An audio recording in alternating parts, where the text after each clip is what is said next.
1% of dudes rapping, they ain't nice as me. 98% ain't live the same type of life as me. The judge gave me life and then they sent me where the life is be. That level 4 with depth and vice, the type of stuff they like to see.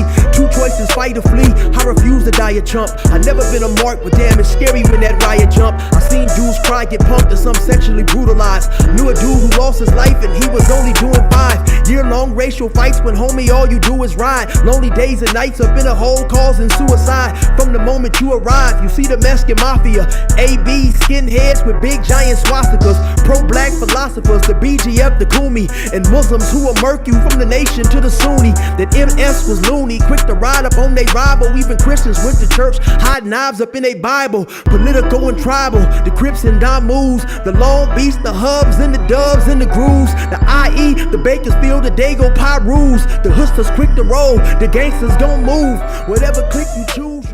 Say what's cracking, YouTube? It's your boy 16 to life, and I'm back like I'm on a parole violation. Yard down. Now, for those of y'all that's new to my page, in 1994, I got arrested. I was eventually sentenced to 16 years plus life, and I served 24 years straight in the California prison system. Yeah, that's me gassing on that intro. And if you want to get that song, hit me up on my email, 16tolifemusic@gmail.com, and I'll give you the information on how to get it. And so here we go, y'all.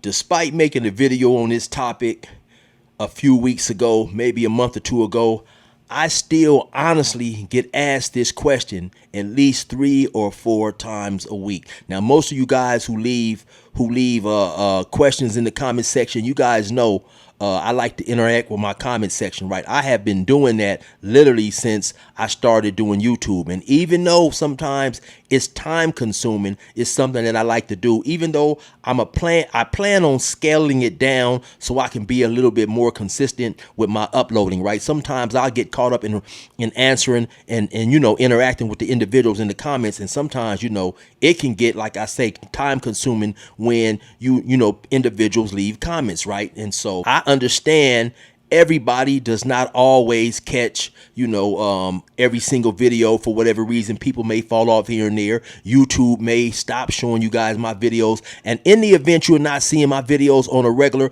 what you probably have to do is watch a few videos, maybe for just a minute or two, you know, watch a few of my different videos, and hopefully that will get my videos back in your algorithm. Right now, some people gonna say, oh man, hey, chill, man, listen, you are just using Guuner'Z name for play and all that. And listen, man, while YouTube, of course, is about the bread and get into the bag, that is not what this is. I often get people asking me, hey, chill, what's up with the match you and Guuner'Z had going? Actually, somebody just left a comment literally 15-20 minutes ago. So I'm gonna show you guys that comment, right? And you guys who have been leaving comments on my page concerning that the last, you know, few days, few weeks, you guys know, because like I say, I've always, for the most part, I try to leave you guys an answer, right? And so obviously this is still something that people have an interest in, so I'm going to address it here one final time. Now, like I told you guys in that video, right? So initially I had got at Aunt Hefe. I spoke to Aunt Hefe on Sunday, I believe it was, because of course at the time he was working at No Jumper, and I felt he might be able to get at Adam about trying to get me and Guuner'Z on brand risk boxing, right? So I spoke to Hefe. It was Sunday. He said, okay, homie, give me a call Tuesday. I'll talk to dudes. He said, because Adam was asking about if we knew anybody who wanted to get on the brand risk boxing, because of course Adam had recently been on it himself, right? And so I'm figuring, okay, that is an avenue that possibly can get me the plug, because we was trying to do it to where it would be potentially viewed by the most people and give everybody access to it, right? So unfortunately, we know when I talked to him Sunday, we know Tuesday, because that was the next day he was going back to work. He said, call me Tuesday afternoon. He had got arrested and got himself caught up in that situation that unfortunately for him, he is in to this current day, right? And so there went that chance, right? And then like literally like maybe a week or two after that, I had another homie who called me out the blue. A dude who I was locked up with. He said, hey, chill, you want to ride up with me to No Jumper Monday or whatever? I'm like, hell yeah, because I'm still trying to get this boxing match set up with me and Guuner'Z. So how he happened to call me is I was locked up with him. I'd done a whole lot of time with him. If you guys remember the story that I told about Chances, one day, I said we out there at Ironwood, the homies is exercising or whatever, and one of the homies who was exercising told Chances, "Hey man, you know what? I think I can out wrestle you." And Chances said, "If you ever put your dick beaters on me, I'll blast you out your boots." Well, that was the homie right there. His name is Caesar. Now he happens to have a huge non-profit organization where he helps the wrongly accused get free, right? I forget his exact name. He's done some big work. I mean, some big work. I don't know if he wants me to release these individuals' names, so I won't mention their names, but he done some big work with some artists in the artist world, right? And he actually represented a artist who was very popular for a situation he got himself caught up in. I want to say maybe 6-7 months ago.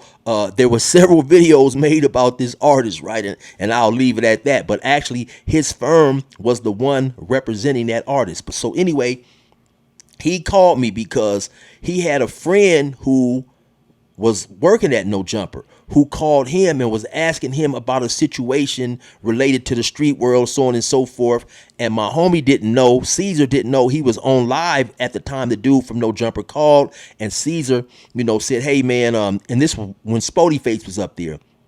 Caesar gave his take on it. Then Spody Face was like, "Who was them dudes?" They didn't know what they was talking about. So they was supposed to go up there to further elaborate on that situation, right? So he asked me if I wanted to ride with him, right? He was taking a few individuals, because I believe Caesar had done something like 20-some years. So he was taking a few individuals, right, who was well-versed in this prison and the street life. Then at the last second, upon him looking further at No Jumper, he said, "You know what, homie? No, I'm not going to go because I got too much to lose. I don't want to go up there and the situation get bad, get out of hand. Then I got all you guys, caught up in the situation or whatever, because I'm not just to, go for no disrespect. I'm going to be respectful, but I'm not going for no disrespect." So he just chose, at the last second not to go, right? So all this time, I'm continually searching, looking for avenues to put this fight on, right? So one day I'm talking to Brother Tony, formerly known as Cartoon, and I'm telling him about the situation. He puts me in contact with the dude. I forget his name now, but he had done the fight with Nina Boy and Bosco. Is it Bosco? Yeah, Nina Boy and Bosco. So he puts me in contact with this individual right here, right? I think it was called 11 something. I don't know, something like that, right? Very, very, popular promoter in LA, right? So long story short, I run the situation down to the promoter. He says, "Okay, listen, man, if the dude you are talking about is serious, here's what I can do for you guys," right? He said, "I will give you free promotion for 8 weeks. I'll supply the boxing gym.